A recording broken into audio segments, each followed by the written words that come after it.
What's up, fight fans? This is Kurt DeVille with Counterpunch Boxing News, and I have some new news concerning Eddie Hearn, Dazn, and the Deontay Wilder situation. You know, I want to talk to you guys today about an article I just read.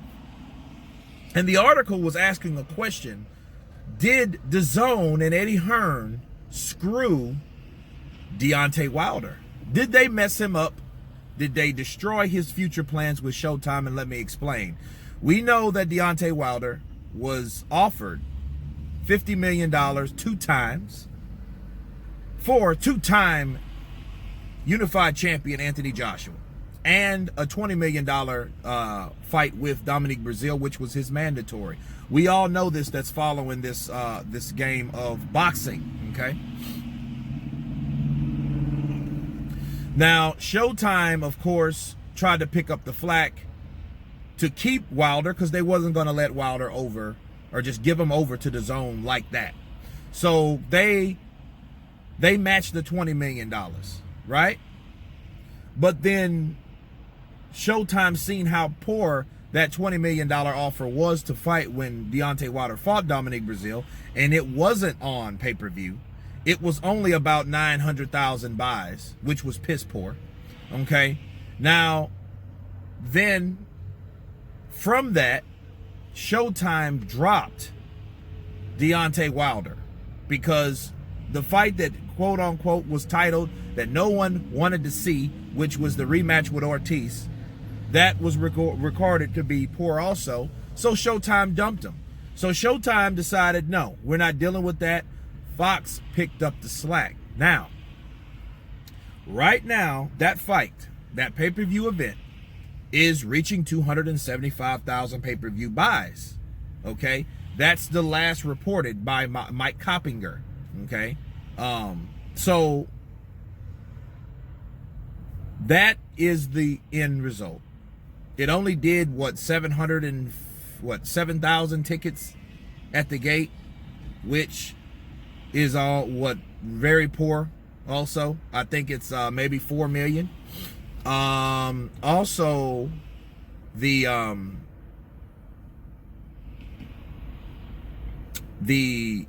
network, which is Fox, takes 50% of the pay-per-view sales. So in order for them to make a profit on what was rumored for these guys to make, because remember, Deontay Wilder was supposed to make $20 million, which, okay, counterpunching that really quickly, is nothing compared to 50, okay? And then Ortiz, 7 million. That means that that fight would have had to, they had to sell 750,000 pay-per-view buys, which that is nowhere near that. So the question is, how will Fox keep on losing money from Deontay Wilder, which they called in the article a sinking ship, okay? So the question is, back to the question, was this purposely elaborated by Eddie Hearn and Dazn to offer him so much money when they knew that those networks couldn't afford to take losses, okay? Because the question they should ask themselves is, how could Deontay Wilder offer and ask for that much money from these networks? Easy. The Dazn offer boost his profile. Like I was telling people, if I was Dazn, I wouldn't have done it. But what if it was purposely done? You see what I'm saying? If it was purposely done, perfectly done, well, that means Deontay Wilder would not be getting what he is rumored to be getting. But what he's rumored to be getting is questionable because he can't secure the money. Ortiz was offered $7 million to fight Joshua, okay? And the only reason they supposedly didn't take that fight is because they were already promised a deal with Deontay Wilder. Well, the pay-per-view flopped, right? We all know Fox took 50% of all that pay-per-view. So how in the hell he was supposed to make 20 million and Luis Ortiz supposed to make 7 million, and everybody on the purse combined was 29 million. So to give those purses of 29 million to all those people that were there, they would have to take a loss. So the question is, will Fox take that loss? Showtime felt the loss. Fox now felt the loss. Now maybe they're hoping for Tyson Fury, Deontay Wilder. They put a lot of promotion in it, Fox, where they promoted Ortiz, Wilder too. Okay? They put a lot of money into that. And it did not do what they wanted it to do. They did not get their return on the money. So was this a plan from Eddie Hearn and Dazn the whole time, knowing they had the money to back, to raise his profile, knowing what his marketability was, and thinking it will flop? Now, it's very interesting to me counterpunching this whole thing. I would have to say no, because for 2 or 3 reasons. For one, we don't know, or it wasn't up to Eddie Hearn that Deontay Wilder and his team turned that money down. They could have accepted that money. So how could it be a setup for another network? You know? But, you know, I mean, if you know business well enough, I guess you could, if you're that type of guy, if you're that, you know, Gorman Gecko, you know, of investments and strategic planning. But nobody knew he was going to turn it down, or did they? 2, Fox did not know that these guys were going to fall like they were. They didn't know that they were going to fall, you know, and it was really John Skipper that actually offered that amount of money, you know. Now, I don't think that they offered Deontay Wilder that amount of money to raise his profile. I don't think they did that. They did that to get him into the ring, so this fight could finally happen. When it didn't happen, therefore it was. However, I will say this. Because he turned down that money, he bet on himself.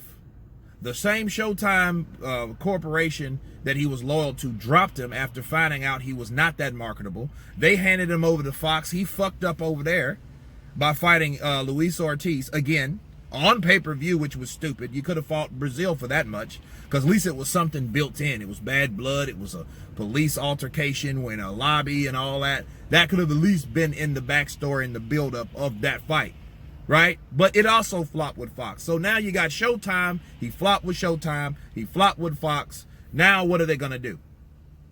You know, they should have took the money. You know what I mean? So I don't think that they deliberately did it. I think that karma hit their ass, because you don't try to ask for something that you're not worth. And this is what happens when you do so. This is what happens when you think, well, these people are offering me $120 million. Oh, so I know for a fact Showtime will definitely offer me more money than that because they love me and I'm loyal to them. Wrong. You are wrong. You bet on yourself, and yourself was not good enough. Now, he does have one last draw. If he does over 750 pay-per-view buys, or no, over 1 million pay-per-view buys with the rematch with Fury, that would put those networks in a clear. However, to wrap this all up, it would not matter anyway, because that's to guarantee him $20 million. What is $20 million compared to $50 million? That's twice as much plus 10. You're $30 million short. So you didn't get that amount of money for fighting Ortiz the second time, but you think you might get that, and that's giving Fury 10.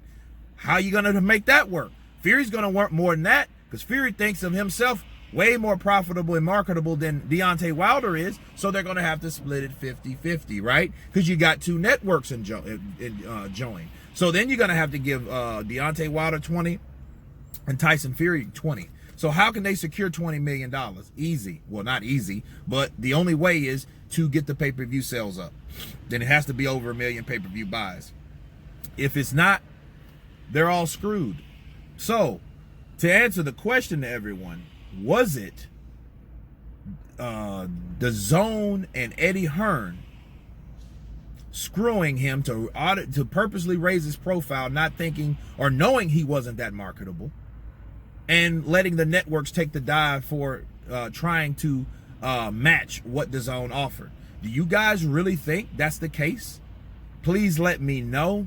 Of course, please subscribe. And you guys been Counterpunch. Peace.